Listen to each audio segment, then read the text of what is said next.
Today on the Relationship Renovation podcast, we are beginning a 3-part series all about expectations within relationship. And we take you through some very structured questions that help you and your partner understand, like, what are the expectations? What are healthy ones? What are ones that might not support a loving and connected relationship? So today, the first 5 expectations that you and your partner want to discuss to bring you closer together. Hello, all, and welcome to the Relationship Renovation podcast. I'm Tarah Kerwin. And my name is E.J. Kerwin. So today, we really wanted to kind of go through one of our exercises that we take our couples through pretty early on in the relationship renovation process. And it's around managing expectations in your relationship and really just having that discussion with your partner around, are they realistic or unrealistic? Because if we have unrealistic expectations, it will send us into a tailspin of resentment and not good things for the relationship. And expectations change. They change in the short term of just like things that you guys are going through together. That's true.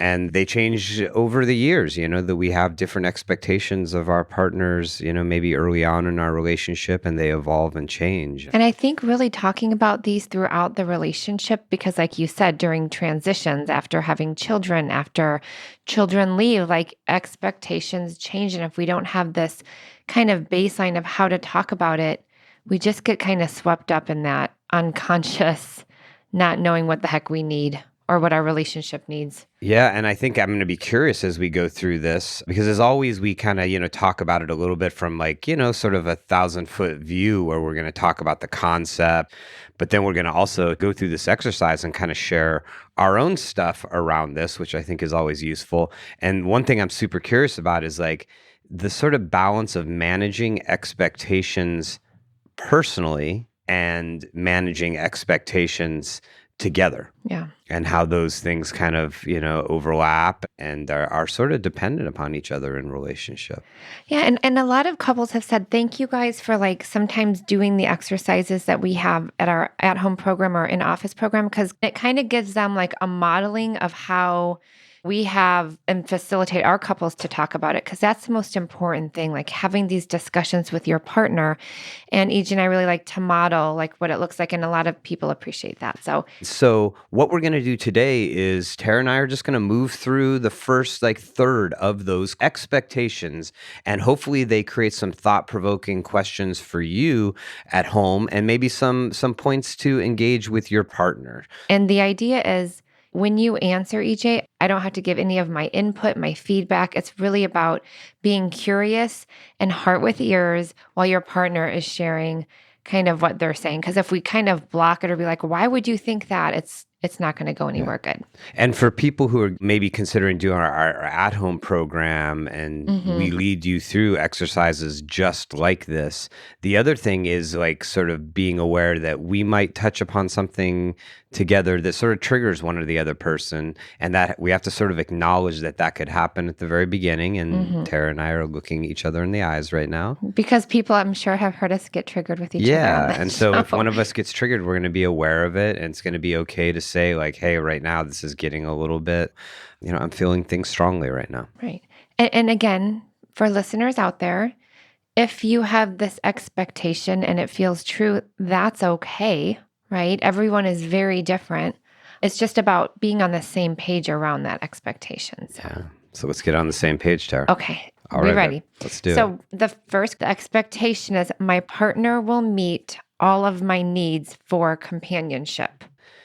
I do not have that expectation. I'm sort of always evolving and trying to figure out which are the needs that I can depend upon you to meet, but I certainly do not expect you to meet all of my needs.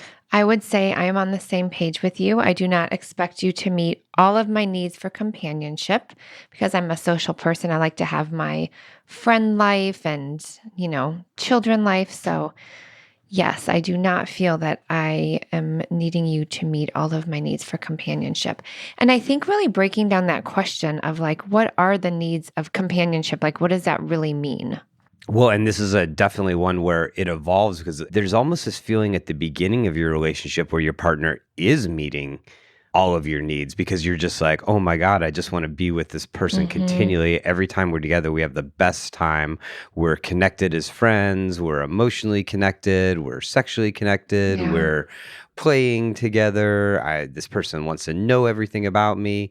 But that does fade. And then some of those needs have to be met appropriately by other people, other things, other activities. Yeah. So the expectation is my partner will meet all of my needs for companionship. Yes or no, talk about it, go into depth. Okay. And we're on the same page here. Second expectation, there will not be hard times.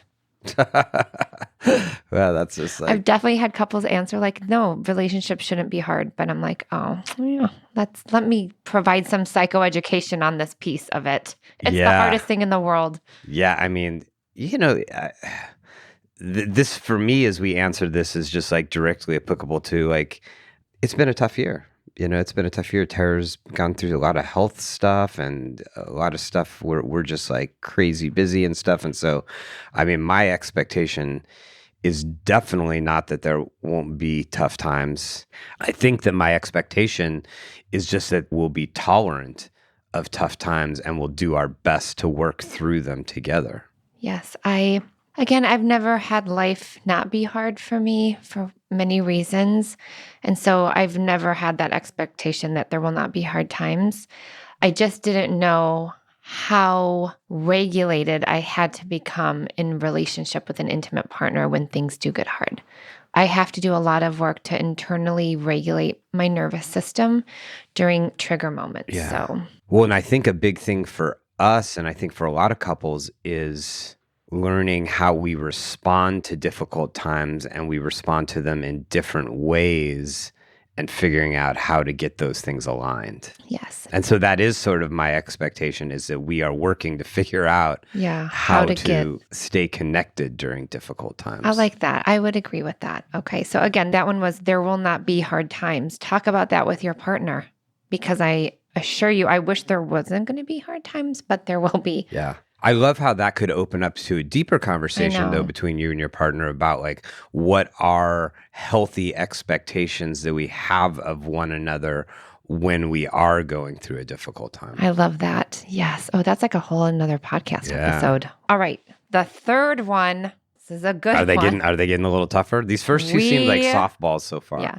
We will always be madly in love. Oh. Oh, I wish I had that. Like, oh, yeah. No, I do not have that expectation that we will always be madly in love. Yeah, like as you say that like makes me like, I don't know, makes me like a little sad when I think of that. I don't have the expectation that in every moment we are madly in love. Yeah, I think the word madly kind of throws me off, but it's that like intense, fiery, love. intense, like when we first got together. Yeah. I will say, like, kind of related to like the earlier questions in hard times, that even though some of our hard times I feel like pulled apart, but then there seems to be this moment where I can come back to where I do feel like this very intense love, and it's not maybe the intense love of early relationship that maybe is much more like biological and like, but it's like I really, really, really love this person and I care for her and I really want to be there for her, even though this is really freaking hard right now. Right. I don't have the expectation that we'll always be madly in love, but I do have this profound respect and love for you and our relationship and our family. And so, yes, we have like our little moments of like being madly in love. And then there's the moments of being like, oh my gosh, whew, this is a lot, but it's okay because I still have that core foundation of like love and respect. Yeah. Okay. So again, that expectation, we will always be madly in love. Yes or no, talk to your partner about it. Yeah. And a great idea if if you are just like following this and some of these questions are like interesting to you, you're like, God, I really wish I knew what my partner thought about this, is just jot this down, because these are not like super intense questions, I don't think. I think these are more like thought-provoking, sort of like approach your partner in a time where you're not activated, and really can help you generate some really thoughtful conversations between the two of you. Yes. And it's so funny because I remember I ordered these in like, oh, let's kind of start small and maybe even kind of funny. Like, oh, come on, everyone knows that there's going to be hard times, but it's going to, right? So as I share this next one, This is a significant expectation that many people have in their relationship that definitely is unrealistic. I know everyone's like, what is I it? know. And we have to help couples. We've had to help ourselves through this one. And the expectation is this. So this is the fourth one. My partner should be able to know what I need without having to tell them. I'm going to say that one more time. My partner should be able to know what I need without having to tell them.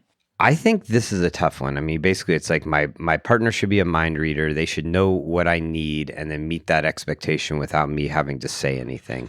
And I think intellectually, most of us know that that's not possible. But this is like a very like heart and gut level one when you feel it. Like when you just need your partner to show up in a way that lifts you up or catches you or whatever, is it's really hard to separate in the moment of need from your partner the fact that you sort of do expect this. And so I know I can't expect this of you. Do I sometimes instinctually feel hurt because you don't do this? Definitely. Mm-hmm. And vice versa. I'm Yeah. not one answer. So Tara, how about you? So, this is where I could go into full on attachment theory, unmet needs from our caregivers when we were younger. So we just automatically want this person that we fell in love with to meet those freaking unmet needs. Again, that's a whole other podcast too. And so there is this like unconscious like desire, like, please, like I'm wounded. My inner child is wounded. All these things are wounded. So just one person in my life to just know what I need. But that's the thing. We get torn up. We get triggered. A lot of this stuff is from our family of origin. It's not even about our partner, but somehow we now project these unmet needs onto our partner. And that's when it can blow up truly. Yeah. And so what I have had to do, because I was very guilty of this, because I didn't even know all of the unmet needs I had until, our life got stressful and we fell in love and we had a family and all that good stuff. And so I had to really understand, like, how do I ask for what I need? And actually that's okay. And the more clear I am with you, that you can have this opportunity to be like, no or yes, but like, I have a choice. I'm an adult now. I have a choice and I'm needing something and I'm going to say, hey, hun, this is what I'm needing. Yeah. It's about attunement. You always want to be attuned to your partner. And we get attuned with our partner better every day by being curious, by checking in with each other, right? And so attunement is key here because if I'm really attuned to you, I'm going to know what you're needing without you having to tell me some of the time, right? That's attunement, but it's different from I'm not a mind reader. Well, and the more you tell me what you need without assuming I'm just going to know, then I can resource that information in the future when you do need it. And hopefully, and I definitely don't get it right all the time, but I'm getting it right, I think, more often because you've told me enough and I've screwed it up enough that I'm more quickly able to be like, oh, wait a minute, this is what she needs now. Yeah. And I can fight my own maybe impulsive defensiveness or withdrawal or whatever and just be like tuned into like, this is what she told me she needs.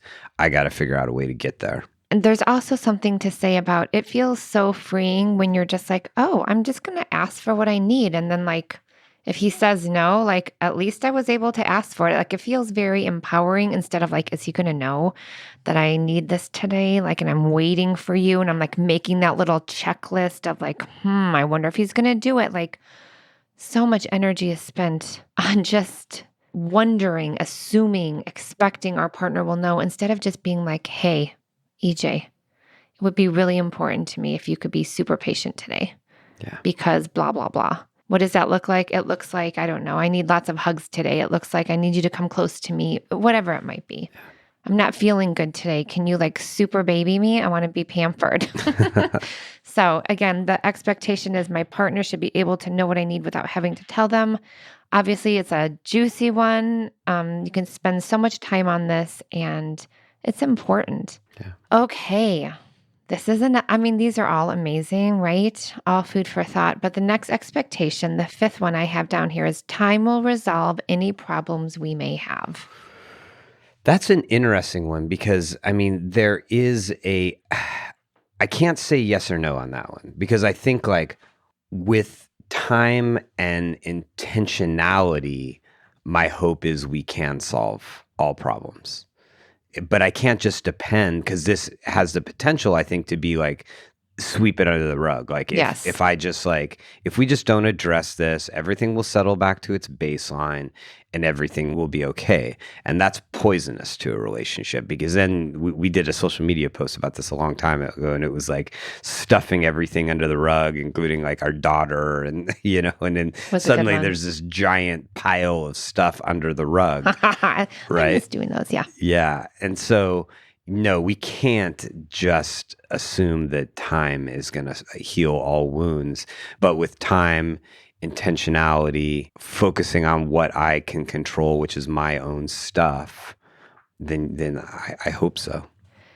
I would say I feel the same way. We're on the same page here that with time, things start to feel better. Like I'm thinking in particular around infidelity. You can't just come in and in 3 months, like it's going to be over. It takes time, but with intentionality and the couples working through it and the pain and the hurt from it and the surprise of it and the shock of it, it takes time, but they're being intentional around healing. And so if they never ever went to counseling or tried to understand the infidelity and time passed, it's not going to go away. It's going to stay stuck. Yeah. But with them kind of putting it out there, externalizing it, and trying to understand why it happened, how it happened, and the impact of it, over time, we've seen hundreds of couples heal through it. Yeah. And I also think that like this whole time and intentionality is like, I mean, we could do a whole episode on that because that can be breaking down into the short term and the long term, right? You were speaking a little bit about the long term when there's like a major thing you go through in your relationship and it's going to take some time to work through it. And there's going to be many, feelings that you're going to have to work through with your partner, right?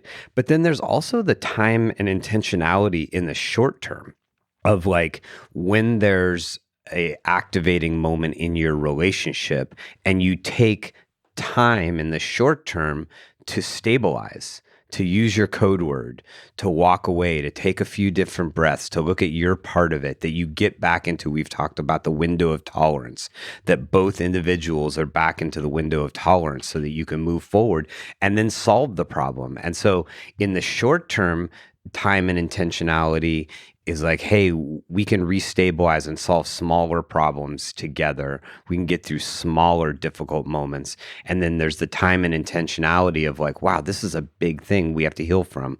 Maybe it's grief. Maybe it's betrayal. Maybe it's just being not on the same page for an extended amount of time. But I think that time and intentionality thing is like super important. Right. And so I'm loving this podcast and I'm loving that we're kind of breaking it into 3 different parts of it because again, we've identified through the work with couples in our own relationship about 14 expectations that can feel unrealistic, that can do harm and damage to the relationship. And so if we can identify what those are and talk to our partner about them, then we just have a chance that we're going to be on the same page and we're not going to grow resentment and anger towards our partner. We just have that chance of having a much more successful relationship.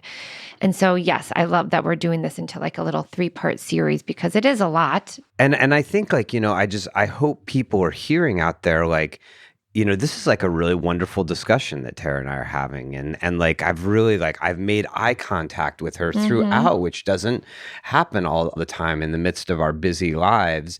And having these type of conversations facilitate deeper connection, right? And that's what you want in your relationship is you want that cable that's between you and your partner to be there. And it's only made through having conversations like this. And so, we're definitely giving you a little bit of a taste here of some of the work we do with couples. If this is something that you're like, wow, this is going to be helpful, this is going to be something that really improves our relationship, then we have our relationship renovation at home course, which takes you through weeks of having these types of conversations, and they're sequential, where you move through smaller things, moving towards bigger things, where you're gaining information about each other that's resourced later on. So I really encourage, there's a free sample on our website of the course that you could download, has videos, has lessons that you do with your partner. It's relationship renovation at home, and it's on our website, relationshiprenovation.com. Okay, so we are going to move in then to part 2 of it, but we will plug in these expectations into the show notes. But the first one was, my partner will meet all of my needs for companionship. Second, there will not be hard times. Third, we will always be madly in love. Fourth, my partner should be able to know what I need without having to tell them. And the fifth one, time will resolve any problems we may have. Take those, talk to your partner about them today, even just one, and see what happens from that conversation. Absolutely. And as always, it's, we really appreciate when you leave us a review, when you just tell a friend about our podcast. We know that this podcast has helped a ton of people. And the more we spread it, the more we get more people within our community. It just makes our relationship better, our family better, our community better. So please spread the word, and let's become better partners to each other, have more healthy relationships together. We love love. We love love. All right. As always, take care of yourself, take care of each other. Your relationship deserves amazingness. Bye-bye. Bye. Me and you just singing on the train. Me and you listening to the rain. Me and you, we are the same.